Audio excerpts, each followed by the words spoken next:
Assalamualaikum warahmatullahi wabarakatuh. Selamat malam. Apabila misalnya ngancamnya itu orang tetap bekerja, kemudian tidak menimbulkan rasa takut, nah ini tidak bisa dihukum. Dia taruh pisau, ini pisau, atau dia lempar, letakkan ini pisau, mau sudah dicabut atau tidak, kau yang tikam saya duluan atau saya tikam kamu duluan, kan begitu. Silakan, kan begitu.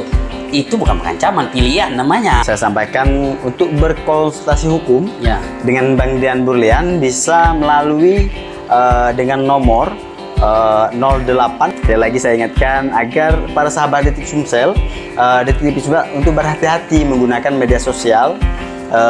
Jangan media sosial ini dipergunakan untuk perbuatan melawan hukum. Manfaatkan media sosial ini atau digitalisasi ini hal-hal yang bermanfaat khususnya untuk lingkungan, bangsa, dan negara.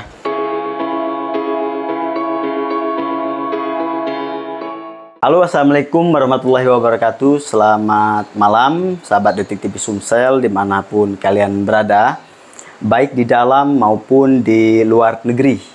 Hari ini redaksi Detik TV Sumsel lagi berada di kediaman Bang Dian Burlian atau kantor hukum Dian Burlian maksud kami, yang berada di kota Jambi, tepatnya di perumahan Citralaya City. Citralaya City ya, Mendalo.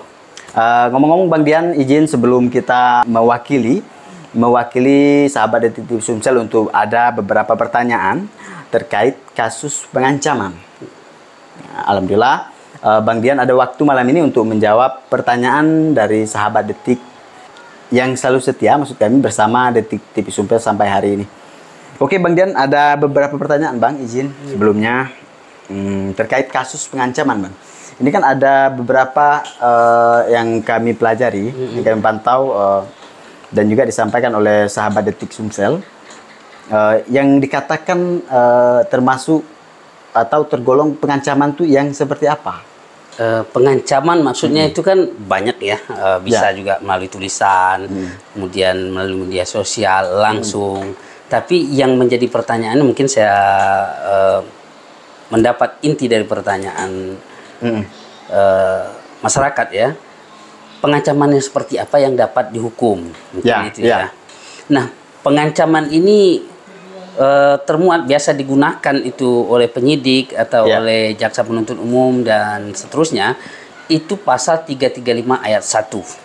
Nah, di mana di situ pengancaman yang menyebabkan orang lain tidak bisa berbuat sesuatu atau tidak berani melakukan sesuatu sehingga dia merasa terancam. Nah, hal ini bisa dihukum. Tapi apabila tidak bisa apabila misalnya ngancamnya itu orang tetap bekerja, kemudian tidak menimbulkan rasa takut, nah ini tidak bisa dihukum. Contohnya, nanti kau kubunuh kau lewat sana, tapi masyarakat tetap jalan. Nah, pengancaman yang bisa dihukum itu misalnya baik tangan kosong ataupun menggunakan kayu sehingga dia tidak bisa berbuat sesuatu. Misalnya kau keluar dari rumah, keluar kau mati, kan begitu. Jadi sehingga orang ini tidak bisa keluar rumah. Oh, itu pengancaman seperti itu yang bisa dihukum. Kemudian misalnya di jalan ya, seperti contoh kasus Pak Ali lah. Kalau kasus Pak Ali ini kan misalnya dia mengancam orang dengan pisau, udah mengancung kepada seseorang atau kepada korban, sudah mengancungkan pisau sehingga orang ini tidak bisa berbuat sesuatu atau tidak bisa bertindak, maka itu bisa dihukum. Tapi kalau dia baru kau kubunuh nanti, kan nanti itu belum bisa dihukum. Belum bisa dihukum ya. Nah, kemudian kalau dia pengancaman melalui media sosial, mungkin melalui Facebook dan sebagainya, itu bisa dikenakan bukan pasal 335 ayat 1, tapi dia kenanya di Undang-Undang ITE. Itu yang jadi permasalahan. Nah, kalau di Undang-Undang KUHP ini, ya KUHP ya, pasal 35 ayat 1 itu menyebabkan orang tidak bisa berbuat sesuatu. Atau orang itu harus berbuat sesuatu. Jadi pengancaman itu yang bisa dihukum tuh orang tidak bisa berbuat atau dia berbuat sesuatu, harus berbuat sesuatu. Atau menyebabkan orang itu, jadi 3 unsur. 1, menyebabkan orang tidak bisa berbuat sesuatu. 2, bisa menyebabkan orang itu harus berbuat. Yang ketiga, orang itu takut yang luar biasa ya. Nah, contoh untuk berbuat sesuatu, kalau kau tidak tembak orang itu, maka kau akan kutembak. Nah, otomatis kan karena dia terancam ini posisi, ya mau tidak mau dia menembak misalnya kan. Atau kau palsukan tanda tangan orang ini. Kalau enggak, kau pecat dari sini. Ya. Dari perusahaan misalnya. Itu atau termasuk pengancaman? Pengancaman.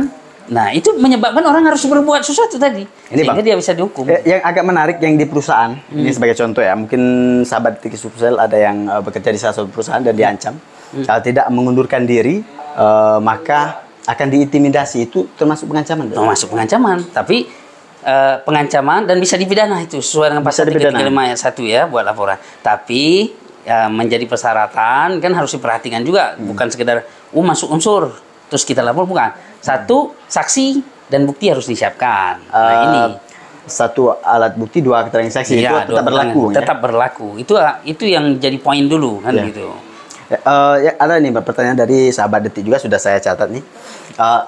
Seperti laporan di kemarin yang saya sampaikan dengan Bang Dian Burlian bahwa mereka ini dilaporkan maksud kami ke pihak polisian bahwa tuduhan atas pengancaman. Dia pernah melakukan seperti ini yang diceritakan dari teman-teman dari wilayah Sumsel ya. Ini ditancap pisau.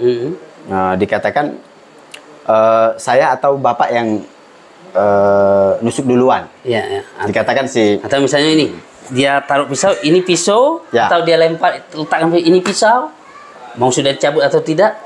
Kau yang tikam saya duluan atau saya tikam kamu duluan, kan begitu. Silakan, kan begitu. Itu bukan pengancaman, pilihan namanya. Tidak termasuk kategori pengancaman. Tidak, namanya pengancaman itu tadi menyebabkan orang harus melakukan sesuatu atau tidak melakukan sesuatu. Kalau ini pisau kau bunuh aku, ya bukan ngancam, dia minta bunuh, gitu. Atau ini pisau, silakan. Apa kau yang membunuh aku atau aku? Jadi kan yang namanya pengancaman yang bisa dihukum itu orang yang tidak bisa berbuat sesuatu atau harus berbuat sesuatu. Atau orang yang merasa takut. Begitu diletak pisau, orangnya pingsan. Ya. Pengancaman juga. Pengancaman ya. Karena udah menyebabkan orang itu pingsan kan. Jadi, contoh lagi ada pengancaman yang model peluasan ya dari pengancaman. Misalnya, begitu kita gebuk mejanya, nanti suami kau kubunuh. Pingsan keguguran. Lah. Kena pidana. Kita pengancaman itu pidana ya yang menyebabkan orang jantungan mati gitu kan. Saya ulangi lagi bahwa yang saya sampaikan tadi, saya maksud tadi yang menancap pisau di meja untuk kau nikam saya duluan atau siapa yang dulu menikam silakan kan gitu. Itu ada pilihan.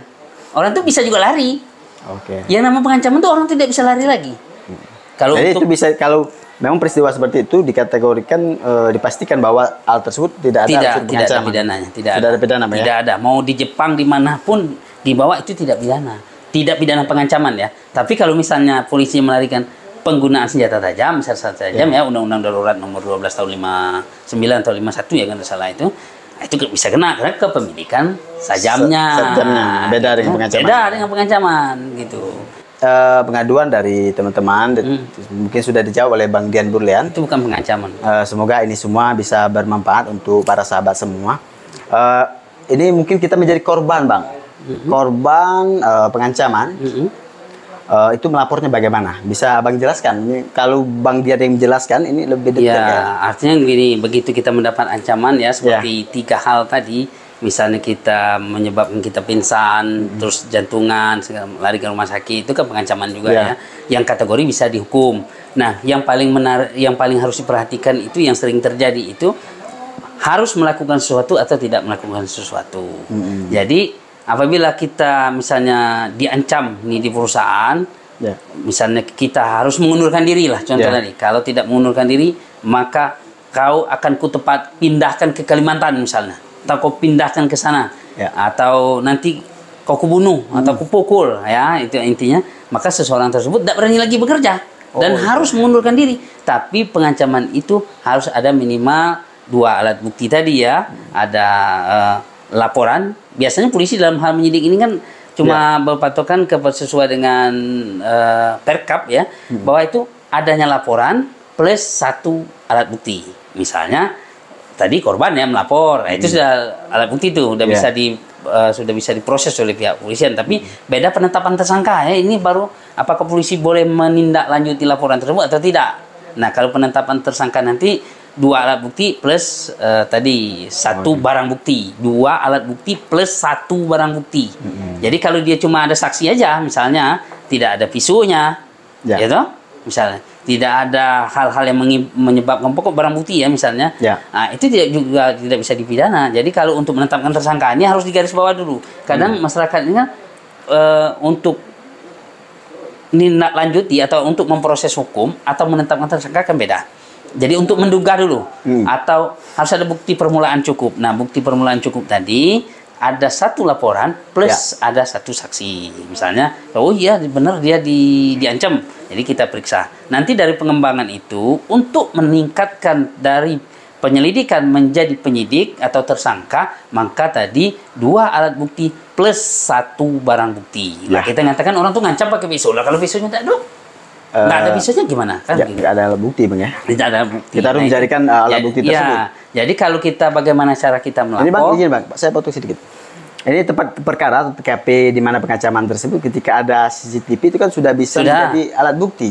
Betul. Kalau dulu kan CCTV kan belum ditetapkan ya karena ada putusan MK ya atau surat edaran dari Mahkamah Agung gitu ya seperti itu, sehingga video yang digunakan untuk keamanan. Jadi ingat dulu harus digarisbawahi video yang digunakan untuk keamanan. Nah, seperti CCTV itu bisa jadi alat bukti. Bisa jadi alat bukti. Bisa jadi alat bukti. Nah, kan itu tambah jelas kalau ada CCTV-nya. Oke, Bang. Yang menarik, Bang, ini izin minta sedikit lagi waktunya.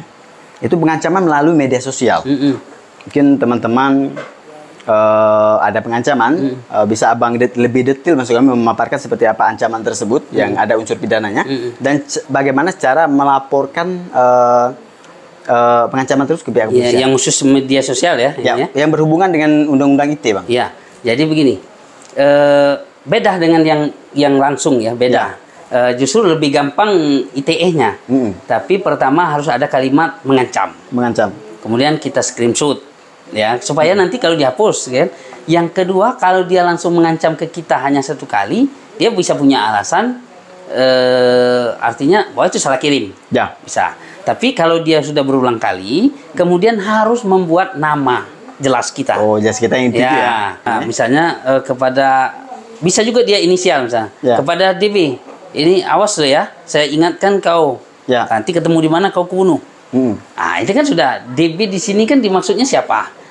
Nah kemudian kaitan antara orang itu dengan kita kan apa? Kalau tidak ada kaitan kan nggak ada hubungan hukumnya ya.